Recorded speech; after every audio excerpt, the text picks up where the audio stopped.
آج کا سرعام بھی ایک ایسے ہی بچے کے زخموں کی کہانی ہے، لیکن اسے معمول کی ایک خبر یا روٹین کا ایک پروگرام سمجھ کر چینل تبدیل کرنے سے پہلے ایک بار سوچئے گا ضرور کہ ایسا آخر کب تک ہوتا رہے گا۔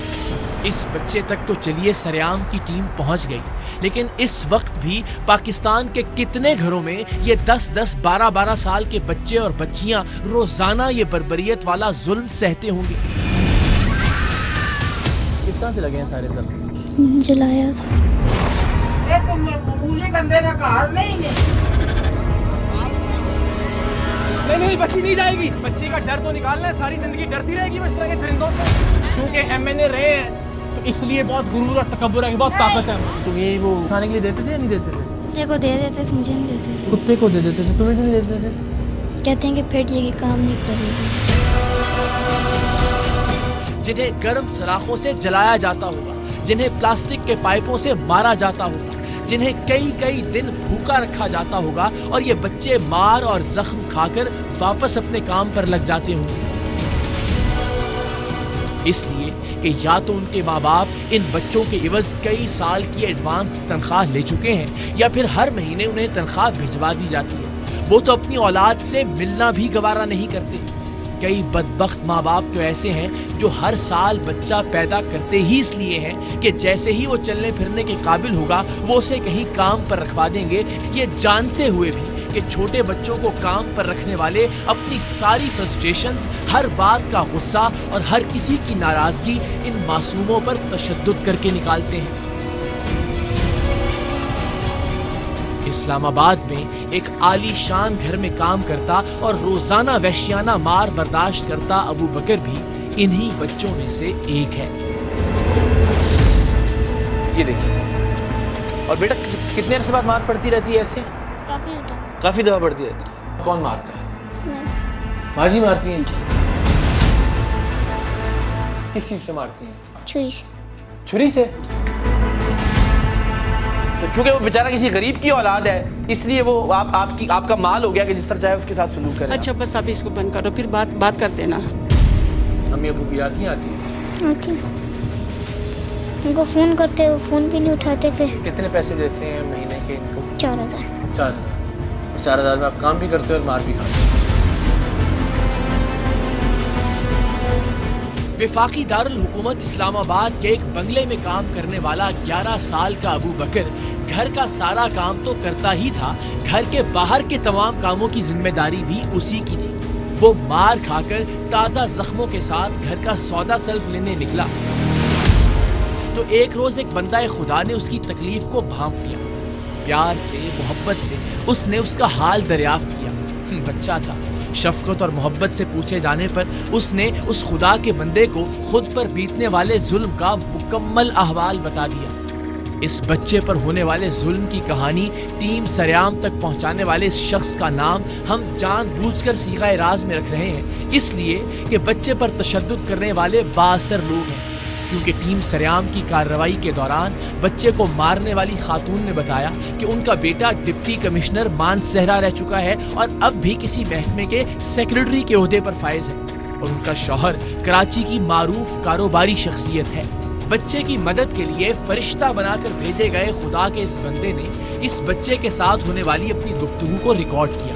اس کے جسم پر لگے چھریوں اور پائپوں کے تازہ زخموں کی بھی ریکارڈنگ کی، اور یہ ریکارڈنگ اس نے اسلام آباد میں کسی ادارے یا محکمے کو بھیجنے کی بجائے ٹیم سرعام پر اعتماد کرتے ہوئے ہمیں بھجوا دی۔ ٹیم سرعام کو اس بچے کی بازیابی کے لیے کراچی سے اسلام آباد جانا تھا، اور پھر اس بات کو بھی یقینی بنانا تھا کہ جب ہم پولیس اور چائلڈ پروٹیکشن بیورو کے افسران کے ساتھ بچے کی بازیابی کے لیے گھر میں داخل ہوں تو بچہ وہاں موجود بھی ہو، ورنہ ہمیں لینے کے دینے پڑ سکتے تھے، کیونکہ اہل خانہ سرے سے ہی مکر جاتے کہ ہمارے ہاں تو ایسا کوئی بچہ کام ہی نہیں کرتا، آپ کس بنیاد پر یہاں آئے ہیں۔ تشدد زدہ گھریلو ملازم کی گھر میں موجودگی کو یقینی بنانے کے لیے ٹیم سرعام کو کچھ تحقیق بھی کرنی تھی، اور 1-2 روز اس علاقے کی نگرانی بھی کرنا تھی کہ بچہ کس گھر میں جاتا ہے، کب اور کس کام کے لیے نکلتا ہے، کس وقت گھر پر موجود ہوتا ہے، اور یہ بھی کہ اس گھر میں اس بچے پر تشدد کا ذمہ دار مرد یا خاتون بھی گھر ہی پر موجود ہوں تاکہ ان کے خلاف بھی قانونی کارروائی کی جا سکے۔ اس دوران بچے پر تشدد اور اس کے زخموں کی ویڈیو بنا کر ٹیم سریام کو بھجوانے والے شخص نے اس بچے کی کچھ مزید ویڈیوز بھی ہمیں بھجوائیں، جس کا مطلب تھا کہ اس بچے کو تقریباً روزانہ اور کبھی کبھی تو دن میں 1 سے زیادہ بار بھی اس خونی مار کو برداشت کرنا پڑ رہا ہے۔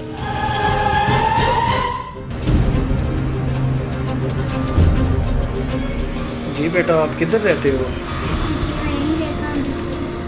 تو یہ چوٹیں جو سر پہ لگی ہوئی ہیں، یہ ہاتھ پہ لگی ہوئی ہیں، تو یہ کیسے مطلب آپ کو یہ مارتے ہیں اور یہ سارے ہاتھ آپ کے لال ہوئے ہیں، تو یہ کیسے ہوا ہے؟ یہ کیا ہوا ہے؟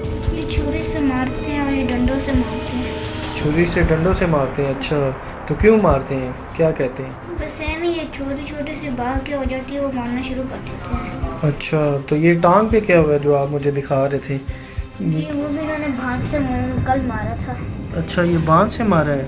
اوہو، اچھا، کس وجہ سے مارا ہے؟ ایسے ہی وہ کپڑے بس چھوٹی سی بات ہو گئی تو اس پہ۔ تو آپ یہاں پہ جانا چاہتے ہو کہیں؟ آپ کو اگر وہ کیا جائے تو کیا کرنا چاہتے ہو؟ اپنے گھر واپس جانا چاہتے ہو یا کہیں اور جانا چاہتے ہو؟ کیا کرنا چاہتے ہو؟ کہیں اور جا کے پڑھنا چاہتا ہوں۔ اوہو، یہ خون کیسا ہے یار؟ یہ پورے کپڑے تیرے بھرے ہوئے ہیں، کیا ہوا ہے؟ کل میڈم نے مارا۔ کل پھر مارا میڈم نے؟ اوہو، یہ کپڑوں، یہ شرٹ پکڑو ذرا۔ اوہو ہو، یہ کس سے مارا ہے؟ چھری سے مارتی رہی ہے؟ اوہو ہو، اچھا، یہ چھری سے مارا ہے؟ اچھا۔ اسلام آباد کے بااثر گھرانے کے 11 سالہ گھریلو ملازم پر تشدد کی خون آمیز ویڈیو موصول ہونے اور بچے کے اس گھر میں موجودگی کے اوقات کار کی تصدیق کے بعد ٹیم سریام کراچی سے اسلام آباد پہنچی۔ تمام قانونی تقاضے پورے کرنے کے بعد ہم اسلام آباد میں واقع اس گھر میں پہنچے جو ننھے ابو بکر کے لیے کئی سال سے عقوبت خانہ بنا ہوا تھا، اور عقوبت خانہ بھی ایسا جہاں صرف قید اس کا مقدر نہیں تھی، مار بھی اس کی تقدیر کا حصہ تھی، اور مار بھی وحشیانہ مار۔ پولیس کی خواتین اہلکار آگے تھیں تاکہ گھر میں موجود خواتین کو متنبہ کر سکیں۔ گھر کی مالکن اوپر کی منزل پر رہائش پذیر تھیں۔ ہمارے پہنچنے پر ابتدائی طور پر انہوں نے دروازہ کھولنے میں پس و پیش سے کام لیا، جسے پولیس نے مداخلت کر کے کھلوایا۔ گھر میں موجود خاتون کا بیٹا جو آوازیں سن کر کمرے سے باہر آیا تھا، ہمیں دیکھتے ہی کمرے میں واپس چلا گیا اور دروازہ اندر سے لاک کر لیا۔ کچھ دیر کی کوشش کے بعد جب پولیس یہ دروازہ کھولنے میں کامیاب ہوئی تو پتہ چلا کہ موصوف اپنی والدہ کو حالات کے رحم و کرم پر چھوڑ کر کھڑکی سے چھلانگ لگا کر فرار ہو چکے ہیں۔ نافرمان سے نافرمان اولاد بھی ہو، کوئی اپنی ماں کو یوں پولیس اور میڈیا کے سامنے اکیلا چھوڑ کر بھاگ نہیں سکتا، لیکن قدرت کا یہی اصول ہے۔ اگر یہ خاتون کسی کی اولاد پر رحم نہیں کرتی تھیں تو آج ان کی اپنی اولاد نے ان پر رحم نہیں کیا تھا۔ خاتون کے بیٹے کے یوں فرار ہونے سے ایک بات از خود ثابت ہو گئی تھی کہ یہ لوگ معصوم بچے پر ظلم کے مرتکب ہوئے تھے۔ انہیں جرم کا احساس تھا، جبھی وہ پولیس اور ٹیم سریام کو دیکھتے ہی خود بخود سارا معاملہ سمجھ گئے تھے۔ بیٹا کھڑکی سے کود کر فرار ہو گیا تھا، اور ماں نے بھی اپنے 11 سالہ گھریلو ملازم پر تشدد کا اعتراف کرنے میں زیادہ وقت نہیں لگایا تھا، اس لیے بھی کہ اس وقت بھی تازہ زخموں سے چور یہ معصوم بچہ ثبوت بن کر ان کے سامنے کھڑا تھا۔